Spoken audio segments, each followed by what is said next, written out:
Good morning, first grade. All right, we are going to be reading a new story today in for Module 4, and we're going to be reading The Rough Faced Girl. And just like with Cendrillon, our one bite of pizza question, instead of being what do I notice and wonder about Rough Faced Girl, if you've noticed with Cendrillon as well, our one bite of pizza question is what is happening in The Rough Faced Girl. So we'll take a moment here at the beginning of this lesson to share, and I'll put this video in Edpuzzle if you'd like to share something that you notice or wonder looking at the front cover of the book just before we even read it. And then we'll really be focusing on answering that question of what is happening. And throughout the story, you'll notice that I will hold up little picture cards of objects that are significant, important objects related to events in the story, just to kind of help us, follow along and make sense of the story. And in our next lesson, we will work together to complete a class story map and then use that and these pictures to help us retell the story. So that will be in our next time we are together, next lesson together. But again, so we want to focus on what is happening in the story in Rough Faced Girl, using these objects, the pictures, to just kind of help guide us and like I said, make sense of, keep track of, follow along with the story as it's moving along. But we will start by taking a look at the front cover of this book, and now would be a good time if you wanted to check it out, and then I'll put this in Edpuzzle so you could share, if it works for you, and if you would like to share something that you notice or a question that you have just at first glance of looking at the cover. All right. And now we will go ahead and read. And again, our slice of pizza question is, why do people admire Rough Faced Girl and Ella, is our question for today, or our slice of pizza question. And just a reminder that to admire means to look up to someone, to respect someone, to respect the qualities, their behaviors, their qualities, their traits. So we will continue to talk about that. And just to remind all of us, our whole pizza question is, why do people around the world admire Cinderella? So, we're talking a lot about this word admire and why these characters are admirable. All right, so let's go ahead and read The Rough Faced Girl. All right.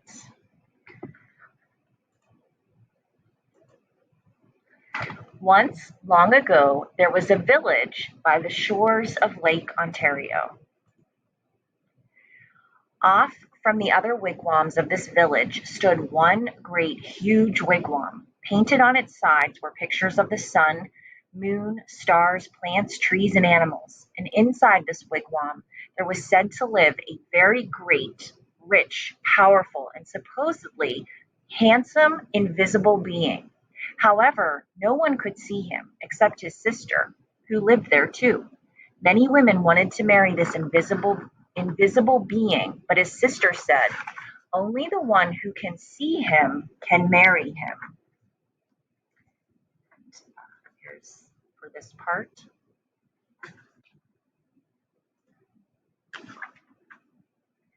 Now, in this village there lived a poor man who had 3 daughters. The 2 older daughters were cruel and hard-hearted, and they made their youngest sister sit by the fire and feed the flames. When the burning branches popped, the sparks fell on her. In time, her hands became burnt and scarred. Her arms too became rough and scarred. Even her face was marked by the fire, and her beautiful long black hair hung ragged and charred. And those 2 older sisters laughed at her, saying, "Ha! You're ugly, you rough-faced girl." And they made her life very lonely and miserable indeed. One day, these 2 older sisters went to their father and said, "Father, give us some necklaces. Give us new buckskin dresses. Give us some pretty beaded moccasins. We're going to marry the invisible being."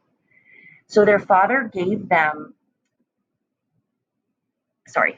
So their father gave them these things. Dressed in their finest, the two girls marched through the village. All the people pointed and stared. "Look at those beautiful girls," they said. "Surely they shall marry the invisible being." And if those two girls were proud and hard-hearted before, they were even prouder now. They walked haughtily through the village. At last they came to the wigwam of the invisible being, and there was his sister waiting.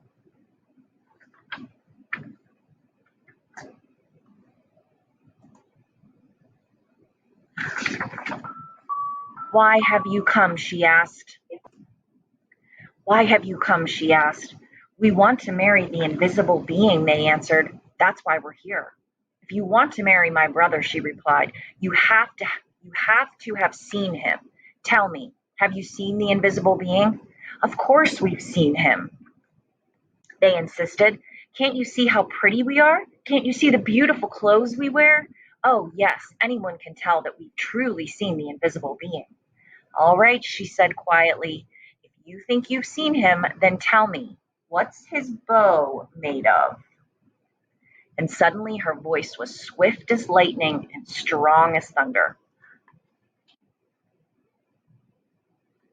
His bow, they stammered in surprise. His a bow? We know. But turning desperately to one another, they whispered, "What shall we say?" "Let's say it's the oak tree." So they said, "It's the great oak tree." "No," said the sister of the invisible being. "No." Oh, she saw at once how they lied. "Tell me," she continued, "if you think you've seen my brother, the invisible being, then what's the runner of his sled made of?" "Ah, we know," cried those two sisters. But whispering feverishly again, they wondered, "What shall we say? What shall we say?" "Let's say it's the green willow branch." "No," said the sister when she heard. "No, you have not seen my brother. Now go home." "Just test us fairly," they exclaimed. "We've seen him. Just don't ask us all these silly questions." "All right," said the sister of the invisible being. "Come with me." And she took them back to the great wigwam and sat them in the seats furthest from the entrance, the guest seats. Soon they heard footsteps coming along the path. Then something stepped inside. Though they heard breathing, the two sisters still couldn't see a thing. Suddenly a great bow and a beaded quiver of arrows appeared in the air and were set down. But though those two girls sat there, their eyes wide, all through the night they never saw a thing more, and in the morning they had to go home, ashamed. The next day, the rough-faced girl went to her father and said, "Father, may I please have some beads? May I please have a new buckskin dress and some pretty moccasins? I am going to marry the invisible being, for wherever I look, I see his face." But her father sighed. "Daughter," he said, "I'm sorry. I have no beads left for you, only some little broken shells.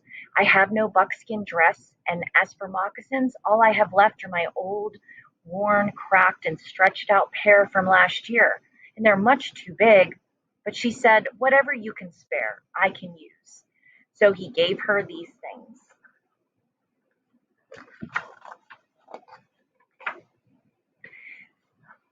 Then she found dried reeds, and taking the little broken shells, she strung a necklace. She stripped birch bark from the dead trees and made a cap, a dress, and leggings. Then, with a sharp piece of bone, she carved in the bark pictures of the sun, moon, stars, plants, trees, and animals. She went down to the lake shore and soaked the moccasins in the water until they grew soft. Then she molded them to her feet, but they were still too big, and they flapped like ducks' feet as she walked. Then all of the people came out of their wigwams. They pointed and stared. "Look at that ugly girl," they laughed. "Look at her strange clothes. Hey, hey, hey, go home, you ugly girl. You'll never marry the invisible being." But the rough-faced girl had faith in herself, and she had courage. She didn't turn back. She just kept walking right through the village. As she walked on, she saw the great beauty of the earth and skies spreading before her. And truly, she alone, of, of all in that village, saw in these things the sweet yet awesome face of the invisible being. At last she came to the lake shore just as the sun was sinking behind the hills, and the many stars came glittering out like fiery veil in the darkening sky overhead. And there, standing by the water's edge, was the sister of the invisible being, waiting. Now, the sister of the invisible being was a wise woman. When she looked at you, she didn't see just your face or your hair or clothes. No, when she looked at you, she would look you right in the eyes, and she could see all the way down to your heart. And she could tell if you had a good, kind heart or a cold, hard, and cruel one. And when she looked at the rough-faced girl, she saw at once that though her skin was scarred, her hair burnt, her clothes strange, she had a beautiful, kind heart. And so she welcomed her dearly, saying, "Ah, my sister, why have you come?" And the rough-faced girl replied, "I have come to marry the invisible being." "Ah," said the sister very gently now, "if you want to marry him, you have to have seen him. Tell me, have you seen my brother, the invisible being?" And the rough-faced girl said, "Yes." "All right then," said the sister, "if you have seen him, tell me, what's his bow made of?" And the rough-faced girl said, "His bow? Why, it is the great curve of the rainbow." "Ah!" exclaimed the sister in excitement. "Tell me," she asked, "if you have seen my brother, the invisible being, what's the runner of his sled made of?" And the rough-faced girl, looking up into the night sky, said, "The runner of his sled? Why, it is the spirit road, the Milky Way of stars that spreads across the sky."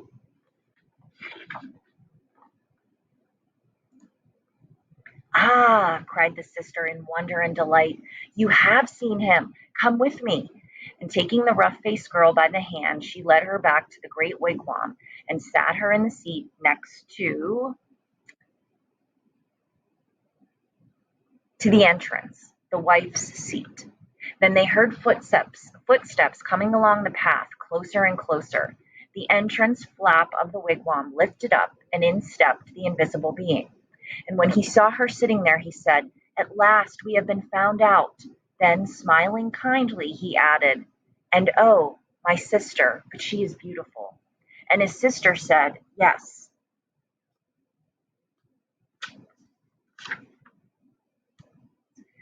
For this part.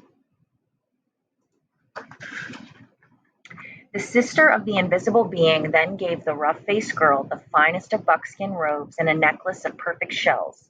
"Now bathe in the lake," she said, "and dress in these." So the rough-faced girl bathed in the waters of the lake. Suddenly all the scars vanished from her body. Her skin grew smooth again, and her beautiful black hair grew in long and glossy as a raven's wing. Now anyone could see that she was indeed beautiful, but the invisible being and his sister had seen that from the start. Then at last the rough-faced girl and the invisible being were married, and they lived together in great gladness and were never parted. All right, that was the rough-faced girl. And what we'll do, like I said, next time we will work together in our next live class to complete a story map and then practice retelling the story together and with your classmates, which will be nice. And that will be the plan for next time. So I'll leave a question here on the Ed Puzzle if you want to just share any comments, questions, anything you notice, just anything at all after hearing this story. I would love to hear what you think, and I'll talk to everybody soon. Thanks, guys. Bye.